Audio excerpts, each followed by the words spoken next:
अस्सलाम वालेकुम वर्गोस, मैं हारिस अज़मी प्रोफेशनल एस्ट्रोलॉजर आपकी खिदमत में हाजिर हूँ इस हफ्ते की एस्ट्रोलॉजिकल रिसर्चेज लेकर। वो 3 खुश नसीब स्टार्स जो इस हफ्ते नेचुरल सपोर्ट से ही अपनी ग्रोथ की तरफ जाएंगे, उनमें से वर्गो भी एक है। एंड आपका जो रूलिंग प्लैनेट है मरकरी, वो इस वक्त आपके 4th एंगल पर काम कर रहा है। अकेला होता तो आपको 17 से 20% फ़ायदे देता है और उसके फ़ायदे बहुत वसी हैं। 17 से 20% एडवांटेजेस भी बिग एडवांटेजेस कहलाते हैं, बट सूरज के साथ होने की वजह से उसके एडवांटेजेस डबल हो जाएंगे, मतलब तकरीबन 35 से 40%। अब फ़ायदे हैं क्या, वो सुनिए। मरकरी अगर 4th एंगल पर हो और सूरज के साथ हो और इवन वीनस के साथ हो, इस वक्त 3 प्लैनेट कंजक्शन में है, तो आप अपनी ज़िंदगी की लग्जरी फील करेंगे। Comfort of life with the gadgets and comfort of the life with the emotions.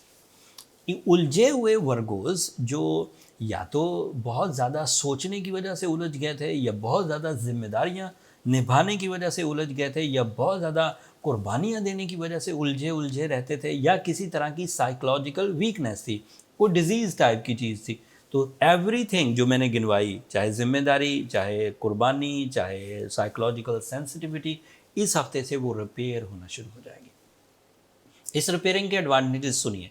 अगर ये रिपेयर हुई तो तालीमी सरगर्मियाँ बढ़ेंगी। अगर ये रिपेयर हुई तो क्रिएटिव वर्गोज जो डिज़ाइन करते हैं, फैशन का, चाहे कंस्ट्रक्शन का, डिज़ाइनिंग क्रिएटिव स्किल, चाहे वो राइटर्स हैं, शायर हैं, अदीब हैं, फिल्म्स, इवन अगर वो परफॉर्मर्स हैं, कैमरा को फेस करते हैं, सो एवरी पर्सनैलिटी अगर वो वर्गो है तो वो ग्रोथ पकड़ेगी एंड परफॉर्मेंसेज आइडिया होगी with new creative creations and trend setting abilities. ऐसी सिचुएशन में अब इनडायरेक्ट रिवॉर्ड सुनिए। नेम फेम मिलेगा, मटेरियल सक्सेसेस मिलेंगी, अनएक्सपेक्टेड एंड पॉजिटिव और लॉन्ग लास्टिंग भी हो सकती है। तीसरा फ़ायदा मल्टीटास्किंग होगी, मतलब कम वक्त में ज़्यादा काम और अफेक्टिव प्रॉफिटेबल काम किए जा सकेंगे।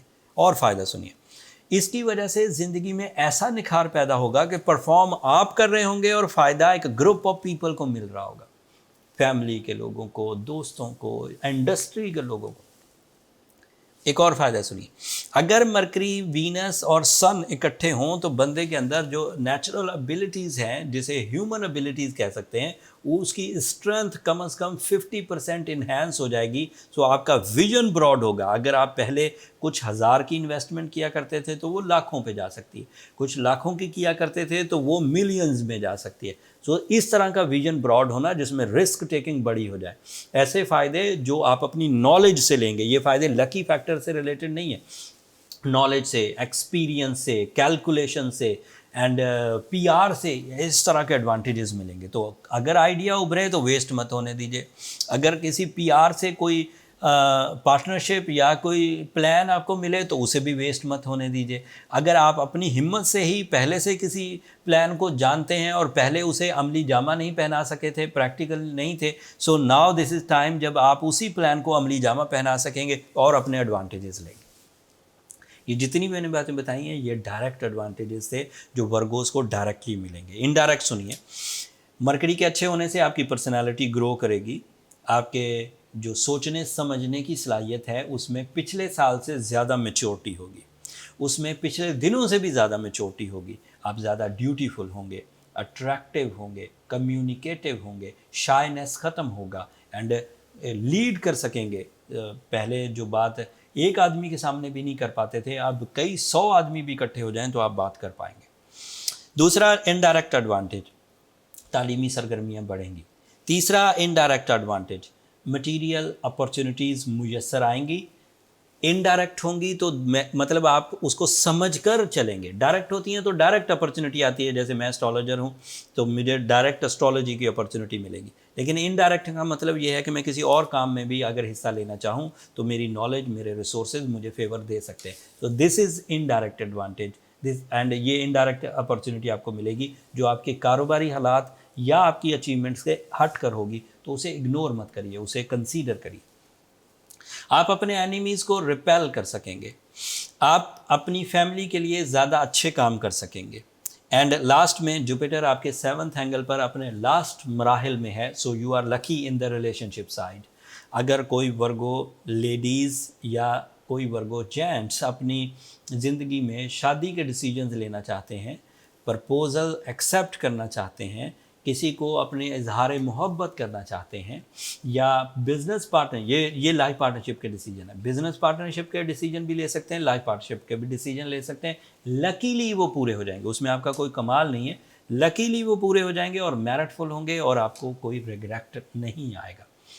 इस सीज़न में शादी का अगर डिसीजन लिया 20 दिसंबर से पहले पहले और किसी तरह की कोई स्ट्रॉन्ग कमिटमेंट कर ली तो वो लॉन्ग लास्टिंग होगी, बरकत वाली होगी।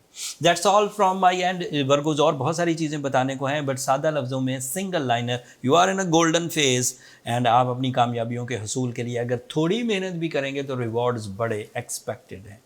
सैटर्न का डायरेक्ट होना आपके लिए कुछ प्रॉब्लम्स करेगा क्योंकि आपके 6 एंगल पर हैं और उसकी वजह से कुछ रेजिस्टेंसेस आती हैं, लेकिन मैंने उसकी एक रेमेडी बड़ी अच्छी और तजर्बे पर मबनी, एक तो रूबी, ओपल, गोल्डन टोपाज, ये ऐसे स्टोन्स हैं जो आपको फ्रेंडली बिहेव देंगे। साथ में सूरज शम्स पढ़ी जाए 5 टाइम्स इन अ डे, इससे रिजल्ट्स अच्छे आएंगे। तो साइंटिफिक रेमेडीज़ भी एंड स्पिरिचुअल रेमेडीज़ भी जब मर्ज होती हैं तो इसका रिज़ल्ट बड़ा अच्छा आता है। लोग अक्सर पूछते हैं कि सूरज शम्स कितनी दफ़ा पढ़ी जाए और कब पढ़ी जाए। 5 दफ़ा पढ़ी जाए और डे टाइम में फजर से मगरिब के दरमियान किसी भी वक्त, नमाज के फ़ौरन बाद पढ़ें तो अच्छा टाइम है, अदरवाइज़ अलग से भी एहतमाम के साथ पढ़ सकते हैं। एंड लोग ये भी अक्सर सवाल करते हैं कि सदका दिया जाए कि ना दिया जाए। सो सदका माली इबादत में से एक इबादत है, आप उसे ज़रूर इख्तियार करें, बट मेरी तरफ से अगर कहीं कोई बहुत ज़रूरी होता है तो फिर मैं वो प्रिस्क्राइब करता हूँ, अदरवाइज़ आप अपनी मर्ज़ी से माली इबादत ज़रूर किया करें। मैंने जो रेमेडीज़ दी हैं, अगर इसी से आपके मामलात हल हो जाएं तो अच्छी बात है, अगर इससे ना हल हों तो इसके नेक्स्ट स्टेप की तरफ जाएं, that is birth chart calculations. And वो एक ऐसा डीप डायग्नोसिस है जिससे क्लियरली पता लग जाता है कि आप किस एरिया में ज़्यादा कमज़ोर हैं, किस सेक्टर ऑफ लाइफ में ज़्यादा कमज़ोर है, एंड फिर उसे कैसे डील किया जा सकता है ये भी पता लग जाएगा। सो अगर बर्थ चार्ट कैलकुलेशंस करवानी हो तो ये नंबर नीचे चलते रहते हैं, आप इन पर रब्ता करके अपने लिए टाइम ले सकते हैं, बट वो फ्री फोरम नहीं है वर्गोस, होपफुली आप अंडरस्टैंड करेंगे। अगले हफ्ते तक के लिए मुझे इजाज़त दीजिए, अपनी दुआओं में मुझे ज़रूर याद रखिएगा। मैं हमेशा ही कहता हूँ आपकी दुआएं न सिर्फ मेरे लिए इस दुनिया का बल्कि आखिरत का सबसे कीमती सरमाया है। आपकी ये दुआएं ही तो हैं वर्गोस जिनकी वजह से मैं खिंचा चलाता हूँ आपकी तरफ। अपनी ड्यूटी तो मुझे पूरी करनी होती है, लेकिन आपकी दुआओं का जो तलब है वो मेरे लिए गैर मुमकिन। चैनल को भी ज़रूर सब्सक्राइब कर लीजिएगा। आप लोगों की सब्सक्रिप्शन मेरी और मेरी टीम की हौसला अफजाई की वजह बनती है। अगले हफ्ते तक के लिए इजाज़त दीजिए। अल्लाह।